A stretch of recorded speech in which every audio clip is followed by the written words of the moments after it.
Today on MC Discoveries, we take a plunge into the depth of the oceans on our Minecraft worlds. We journey through the murky waters of the sea to learn more about the beauty and the mystery that holds down the ocean floor. Once an inhospitable environment that players gave little to no thought towards, in recent years has changed greatly. From the creatures that swim the currents, to the plants that provide vegetation, and the landmarks that hold the treasures of the past. The shortest of rivers hold the greatest of wonders to behold. Animals and plants can tell us the story simply by the way they move. But the story is way too long to tell. So we must dive down below to answer our questions. On MC Discoveries.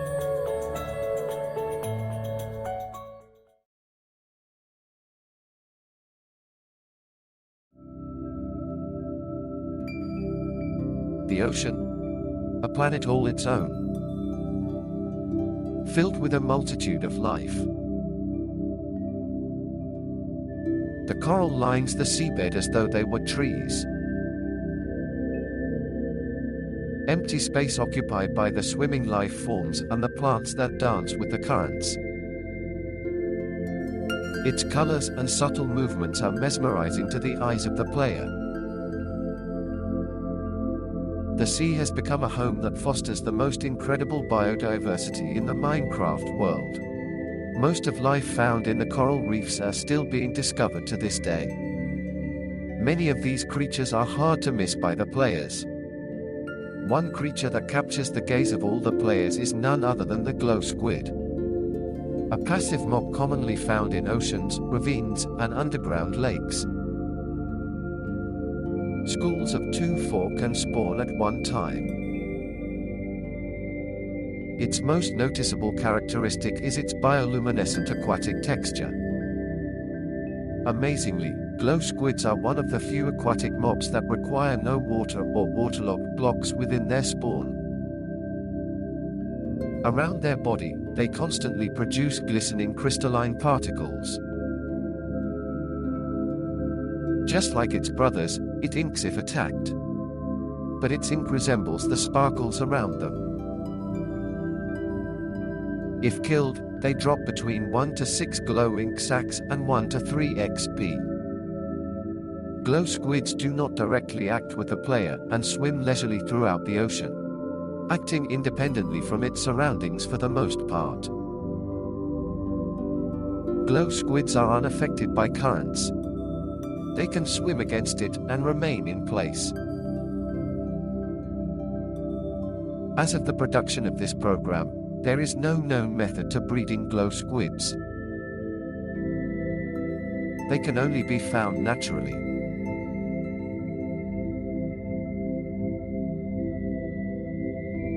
But the glow squids aren't the only thing bringing light to the ocean floor. One of its most memorable relatives is none other than the sea pickle.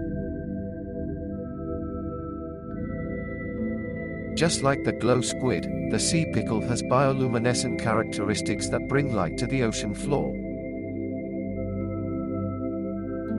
Sea pickles can spawn in colonies of up to 4. Each one adds more light to its surroundings. The more pickles in each block, the more light produced. The pickles commonly grow in coral reefs, giving it the glow that captures the eyes of the sea dogs that sail the oceans.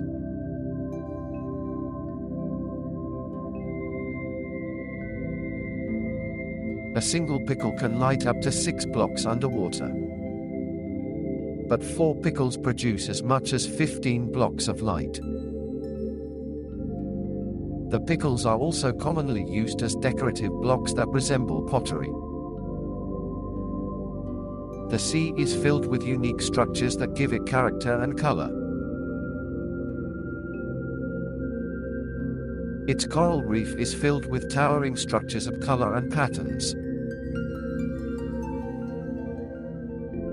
But some structures aren't a product of nature, such as the shipwreck. Wooden, watered down, filled with fish and treasure. The sunken ships are a cherished sight for players, as they contain treasure and special items such as maps that lead to hidden landmarks across Minecraft worlds. The origins of these ships remain a mystery. Some believe that the ships belonged to warring tribes or criminal gangs during ancient times. Regardless of how these vessels landed here, they currently act as a sort of aquarium for the creatures. The ships are covered in seagrass and sand carried by the fish swimming. The one thing that's not a mystery is the treasure these abandoned vessels hold. From useful tools to shiny luxuries and maps that allow the player to find treasure buried in the sands or abandoned buildings of the past. While the ships are far from being in sailing condition, most of the vessel is still intact. The fixtures are still functional. Most of the vessel is still salvageable with a little bit of work and repairs. Some players choose to renovate the ships and repurpose them or turn them into something more creative. As a Minecraft world, it's the players that decide how to use it. While the ships are a whole landmark in itself, it's not alone. On the ocean floor lay the underwater monuments. Nestled on the sands is a micro-village of sandstone monuments and structures that resemble desert temples. Just like the ships, the origins and purpose of these structures is still a mystery. Some archaeologists and oceanographers believe that the structures belong to ancient societies and were used for worship or rituals. Whether the society was from the water or once belonged to the land is debated amongst experts. They come in different shapes and sizes. Some have magma blocks inside them. Some of the sandstone is cut, smoothed, and carved. As small as these structures are, it's still a wonder that amazes many. Underwater monuments are commonly found next to a different but equally stunning biome. The kelp forest. A kelp forest is like an underwater jungle with towering stems of kelp. The stems can grow as tall as 90 blocks underwater. The fish swim through the stems, some consider it a home. The way that the kelp dances with the currents is mesmerizing to many players.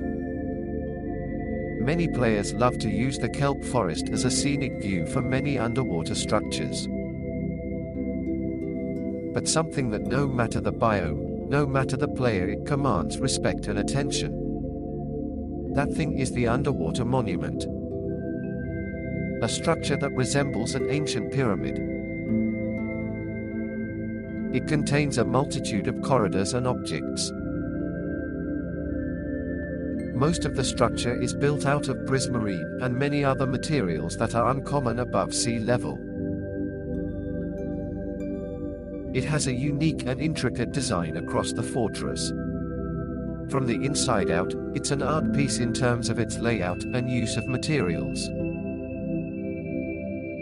Most of it is illuminated by sea lanterns from top to bottom. The light attracts most of the sea life towards the monument. The monument is built on a solid foundation resting on top of the sea floor. The size of the fortress would strike fear to any opposing armies. The inside remarkably is devoid of most of the sea life. The only other mobs that occupy the monument are the Guardians. We'll cover them in another episode. In the center of the monument is a massive cube that many players attempt to raid for its treasure. The underwater monument is the only place where sponges can be found. Many players raid the monument simply for the sponges due to its rarity. The inside resembles that of the backrooms in digital art. Many of the hallways either lead to dead ends or more mazes of corridors. The origins of the structure and its purpose are still unclear. Some experts believe it was used for storing treasure and protecting royalty. Historians have speculated that the sponge and the gold were sacred objects to the society that occupied it. While its rooms, corridors, treasures and purpose are still a mystery, it hasn't stopped players from treading thousands of blocks of water to explore it.